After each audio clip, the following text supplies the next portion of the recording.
अगर आप भी चाहते हैं बिट्टू मलंगिया इंटरटेनमेंट का ऑडियो वीडियो सबसे पहले आप तक पहुंचे, तो लाल बटन को दबाकर चैनल को सब्सक्राइब करें और बेल आइकन दबाना ना भूलें। Presented by Bittu Malangia Entertainment. Recording by Samrat Ashok studio श्रीघराड़ी समस्तीपुर। बनारस से बचियली है,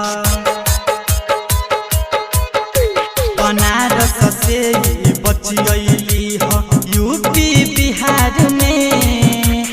बनारस से बचियली है यूपी बिहार में। और के सटा होई छौरी मार करा देली महंगा उठाई के।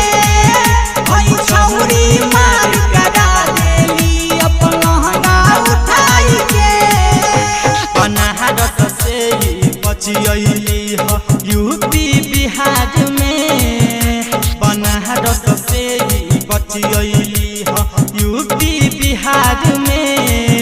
और के सटा होई छौरी मार करा देली महंगा उठाई के।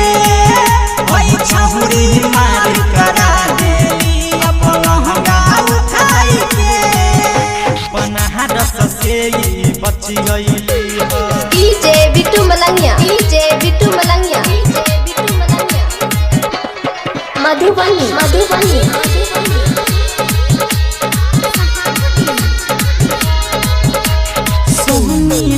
अन जही समय कर लाग से कसी फिगर। लहिका बुढ़ावा जे देखेला कहेला या बैधा। सोहनीली अन जही समय कर लाग से कसी फिगर। लहिका बुढ़ावा जे देखेला कहेला या बैधा। सबके मन सन कह देली है, सबके मन सन कह देली अपन जो बना दिखाई के। सबके मन सन कह देली अपन जो बना दिखाई के। और के सटा होई छौरी मार करा देली अपन महंगा उठाई के।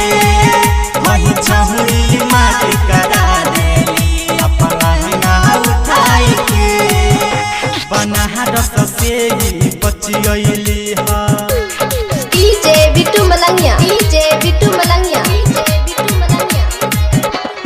मधुबनी मधुबनी।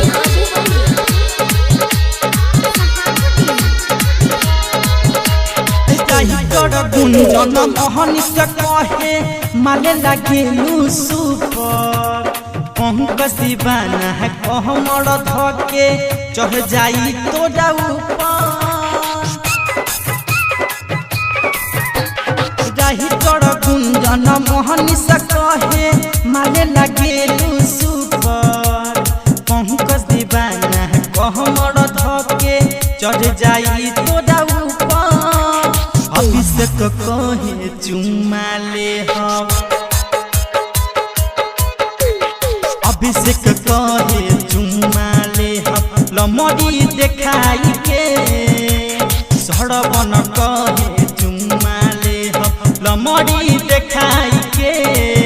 और के सटा होई छौरी मार करा देली महंगा उठाई के।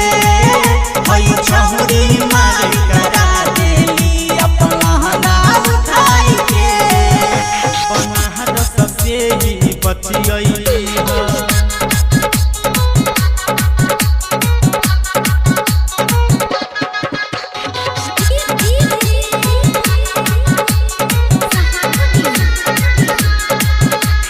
Presented by Bittu Malangia Entertainment.